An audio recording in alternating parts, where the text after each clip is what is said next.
feeling like David today, so Still talking, that's great. Oh no, I'm happy he's home safe and fine, but I'm sure he's in more pain than I am. Yeah, you got a shiner, haven't you? Yeah, he took a couple more than I did, but I've got the marks on the face. Yeah. No, you said your hands are feeling really sore. Just show us, hold up your hands, but show us your hands. I don't think they look that bad. Yeah. They look completely fine to me. Thanks.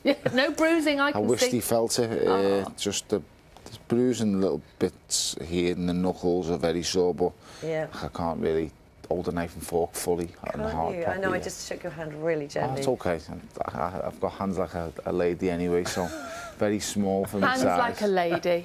Yeah. Didn't look like you did on Saturday, I have to say. No, I don't use them like a lady uses hers, but they're really small and fragile, so I've broken my hands a number of times. Thankfully, I haven't done it this time, but they're definitely damaged and they're just going to need some rest. I'm sure it helps that you, as you say, you won the fight. Was that the best performance of your career? Was it up there? How would you sort of look back on it now?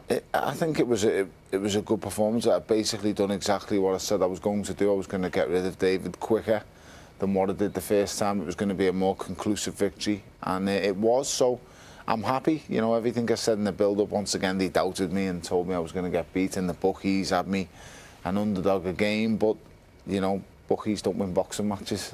And they definitely didn't win on Saturday night. You were hugely emotional. Yeah. During the fight, during the preparations, and after the fight, because of the loss of your brother-in-law. Yes. And you said that you felt, even on Saturday night, you could almost feel him with you. Was it last year he died? Yes. And you felt like he was there with you?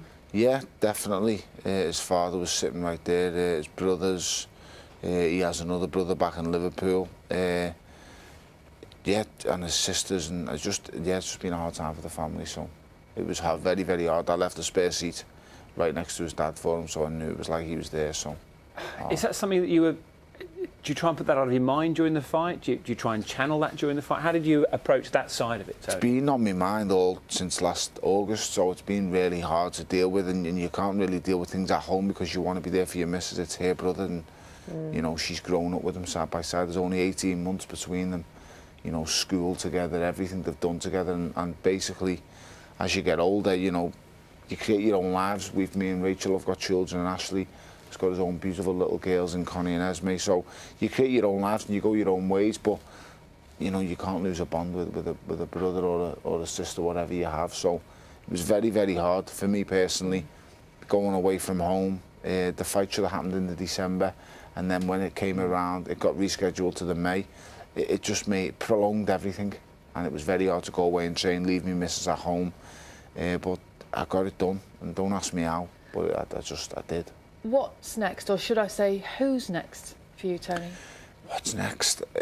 Trying to convince Rachel to let me have another go. That's the most important thing. She doesn't go, does she? She won't. No, watch. she won't go. She won't go. Never since the first fight with David Haye.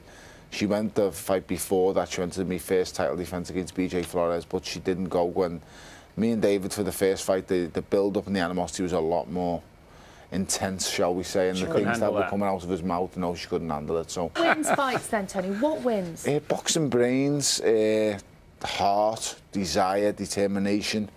I've given the sport my life for 20 years. It's come first. It's overtaken my family at times, it really has. So for 20 years I've put this sport first, and I think now it's time for it to come second. And also, when you say it's time for it to come second, I mean, does that mean you're going to take some time away? Are you considering ending it there?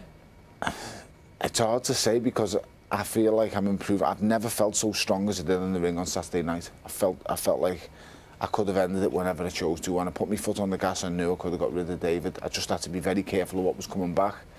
In camp, I was very, very good in sparring at times. I was punching very hard, so it's very hard to walk away when you're at the pinnacle of your career. And sounds like you're thinking about it, though. Oh, I'm definitely taking it into consideration, only purely because she just wants me to stop.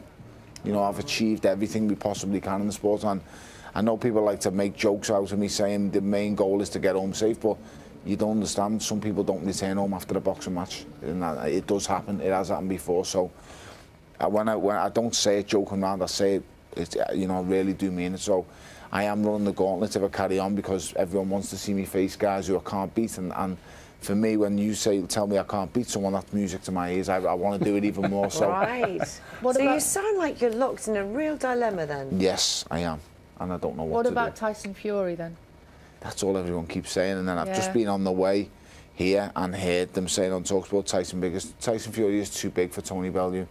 And like I said before, that's music to my ears. You know, he's not a puncher. The only thing he has over me is size, height and weight. They are the only things he has That's over all. me. Yeah, That's all. I have speed, power and a better boxing brain than him. Sounds so, to me like Rachel needs to turn off all the radios in your house. yeah, she's definitely So watching that, this so as well. you can, Yeah. Louise talks about it as a dilemma, and you can hear that in your voice, because part of you's thinking, you know, I've achieved everything I want to achieve, Yeah. and yet people say to you, hey Tony, there's no chance you'll be beating Tyson Fury, and Yeah. you go, right, We'll see. I'm going to have to get back in the ring again. Yeah, and they say it about me facing Andre Ward as well, the pound-for-pound megastar. I don't know. I'm stuck into my... I understand what she's saying, I really do, and it is very, very dangerous. And what will make the final decision for you? I'd like to say me, but I'll be honest, I've got the pants on, but she's told me what colour wants to put on today, so it's all well and good. Any man going out there saying... Tony, do you know what? When you've made the decision, either way, will you come back? Bring her with you. Thank you, yes, I'll try. She'll probably have a say in that as well. Very quickly, before we let you go, Champions League final. I know you're a big Everton fan, but what are you going to do? Who are you going to be supporting? Do you know what? I don't think I'm going to be in the country, but my brother-in-law who has passed away, I know he'll be there. He was a mad Liverpool fan. He followed Liverpool everywhere. Right. Yeah. And Ashley Roberts was Liverpool Football Club. He literally just adored everything about Liverpool. So I'm going to be honest, me being a massive Blue Man, being a massive Red, we used to just have banter all the time, laughing at each other, taking the mickey out of each other. A part of me is happy for him, but I'll be honest, I'm still hearing about Istanbul. I mean, with friends like Jamie. And that was a long time ago. That was a few years ago. 2005. My son was born literally a couple of days before that game took place, and I had him in one arm, and it's a long story, so I'll leave it at that, but it's horrendous, and I don't know if I can take it if they do it again. I actually think they are going to win it, though. I just don't think they can be stopped. That front three is frightening, it really is. You're getting married in the summer. Who's choosing your outfit? I've picked the colours, she's picked the pattern, so... It's a marriage made in heaven, then. Yeah, it is. Oh, well. That's what they say. Oh, congratulations. Tony, thank you. Thank so you very much for coming much. to see us. Really good to talk to you. Thank you very much. I wish you all the best with whatever you choose to do, okay? Thank you very much. Good luck. Thank you.